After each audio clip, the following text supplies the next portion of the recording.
नमस्कार दोस्तों, एक फिल्म आई थी वेल डन अब्बा। इस फिल्म में व्यवस्था के काम करने के तरीके को बखूबी दिखाया गया था। कैसे अधिकारी काम करते हैं, कैसे भ्रष्टाचार होता है और कैसे भ्रष्टाचार करने वाले अधिकारी सम्मानित होते हैं। बड़ी प्यारी फिल्म है दोस्तों। फिल्म में बोमन ईरानी दक्षिण के गांव के निवासी होते हैं। वह मुंबई में एक बिजनेसमैन की टैक्सी चलाते हैं। एक बार बोमन ईरानी अपने गांव में आते हैं तो गांव में आकर उन्हें पता चलता है कि उनके गांव में पानी की ज़बरदस्त किल्लत है।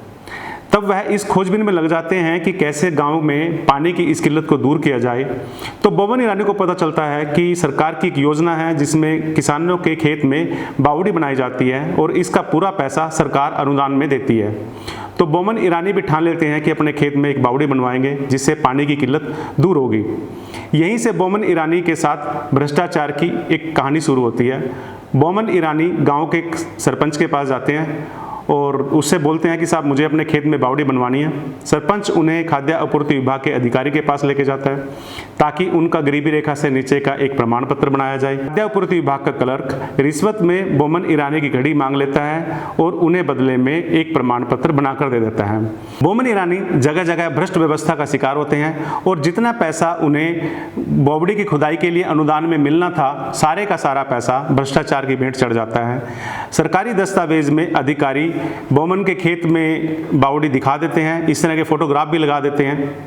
बोमन ईरानी की एक बेटी होती है। बेटी को पता चलता है कि बाप के साथ बहुत बड़ा भ्रष्टाचार हो गया, उनके पापा के साथ बहुत सारा भ्रष्टाचार हो गया।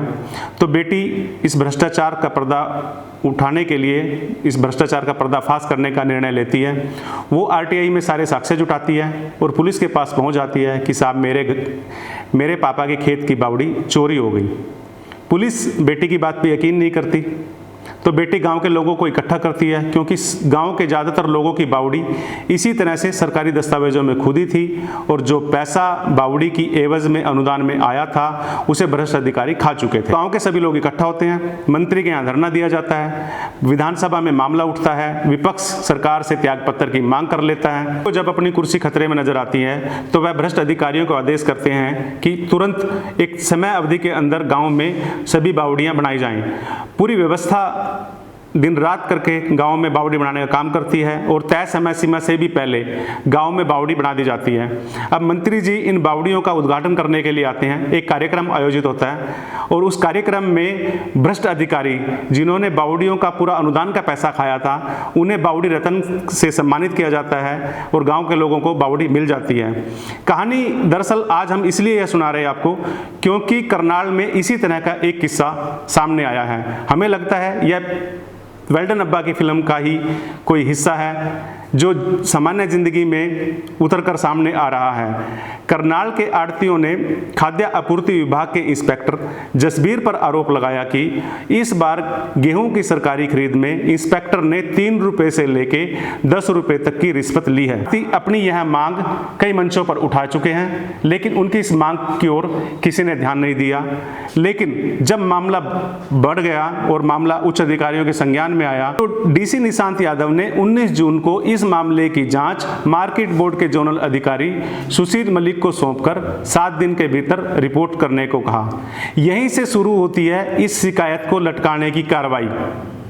जोनल अधिकारी ने 7 दिन के भीतर अपनी रिपोर्ट नहीं दी। इसी बीच आड़ती आरोप लगाते रहे कि आरोपी इंस्पेक्टर उन पर दबाव बना रहा है कि वह अपनी शिकायत वापस ले लें और यदि आड़तियों ने अपनी शिकायत वापस नहीं ली तो खाद्य आपूर्ति विभाग का इंस्पेक्टर जसबीर उनका मंडी में काम करना मुश्किल कर देगा। इस धमकी से आड़ती डर गए। उन्होंने डीसी और उच्च अधिकारियों को मामले की जानकारी दी और यह मांग रखी कि जसबीर का या तो ट्रांसफर किया जाए या उसे सस्पेंड किया जाए, इसके बाद ही इस मामले की सही से जांच हो पाएगी। लेकिन होता यह है कि जांच एक बार फिर डीसी जोनल अधिकारी को सौंप देते हैं और दोबारा से फिर 7 दिन के भीतर रिपोर्ट करने का निर्देश देते हैं। अपने को फंसता देखकर आड़ती एक बार फिर एकजुट होते हैं। इस बार वह मिलर्स को भी अपने साथ मिला लेते हैं और सभी लोगों को एक शिष्टमंडल जोनल अधिकारी के पास 30 जून को जाता है और एक शिकायत पत्र जोनल अधिकारी को देता है, जिसमें इंस्पेक्टर जसबीर पर गंभीर आरोप लगाए जाते हैं। यहां तक कि जब शिष्टमंडल जोनल अधिकारी से मिलकर बाहर आया तो उनके कार्यालय के सामने ही आढ़तियों और मिल एसोसिएशन के नेताओं ने मीडिया के सामने जसबीर पर कई गंभीर आरोप जड़े और यह भी आरोप लगाया कि खाद्य आपूर्ति विभाग में भ्रष्टाचार गहरे तक पनप गया है। देखिए, इन अधिकारी ने कोरोना काल का फायदा उठाकर जो आढ़ती कोरोना काल से ग्रसित अपने काम को अंजाम दे रहे थे और राष्ट्र निर्माण में भागीदार थे, उसका कोरोना काल का फायदा उठाकर इन पर देशद्रोह का मुकदमा दर्ज होना चाहिए, क्योंकि इन्होंने कोरोना काल में आढ़तियों को तंग किया और रिश्वत लेने का काम किया है। और ऐसे जो मुख्यमंत्री जितने ईमानदार हैं, कितने अधिकारी की देखो कितनी बड़ी ताकत है, जो मुख्यमंत्री के कॉन्स्टिट्यूंसी में, मुख्यमंत्री के हल्के में कोरोना काल में भी इतने पैसे खा गया। देखो ऐसे मुख्य को तो तुरंत हम तो कहते हैं देशद्रोह का मुकदमा डालकर इनको कभी जेल से बाहर नहीं आना। वो डरपोक है कि अकेले जड्डे के पास अपनी बयानबाजी नहीं की उन्होंने। तो आज दोनों बहादुर हमारी पंचायतों ने मिलकर अपना मामला सारा जड्डे को लिखित में दिया है। हमारे सेक्रेटरी, हमारे कार्यवाहक प्रधान बेअंत सिंह बब्बू प्रधान, श्री रजनीश चौधरी जी, जितने भी सारे पदाधिकारी हैं। वैसे तो मैं राइस मिल का हूँ प्रधान हूँ, परंतु क्योंकि मंडी में रहता हूँ, मंडी से जुड़ा हुआ हूँ, इसलिए मैं भी सभी आढ़तियों के दुख सुख में साथ हूँ। और मैं भी चाहता हूँ अगर इसमें कहीं भी भ्रष्टाचार है उसको तुरंत उखाड़ फेंकना चाहिए। गवर्नमेंट बढ़िया है, जो मनोहर लाल खट्टर जी की नीतियाँ हैं उन्हीं का अनुसरण किया है।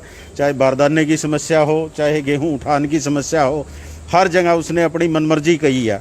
उसने गेट पास काटने में बहुत धांधली की है, 3 रुपये कट्टा लिया है।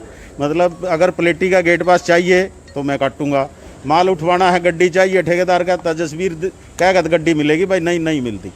तो ये समस्या है। आज पूरी अनाज मंडी दोनों पंचायत इकट्ठी होके और ये अपने लेटर पैड पे ये लिख के इनको दिया है जड्डे साहब को, और जड्डे साहब इस पे उम्मीद करते हैं तुरंत कार्रवाई। इसी बीच 25 जून को सीएम मनोहर लाल खट्टर करनाल में आते हैं। पत्रकारों ने सीएम के सामने भी यह मामला उठाया और जांच की मांग की।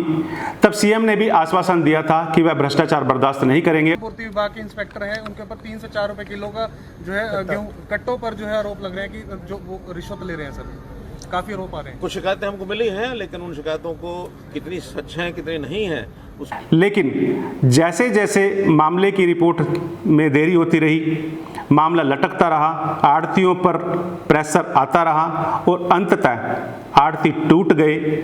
आढ़तियों ने एक पत्र जसबीर को लिखकर दे दिया, जिसमें उन्होंने यह दावा किया कि जसबीर के खिलाफ उन्होंने जो आरोप लगाए थे वह दरअसल आपसी मनमुटाव था, इस वजह से उन्होंने जसबीर पर आरोप लगाए थे।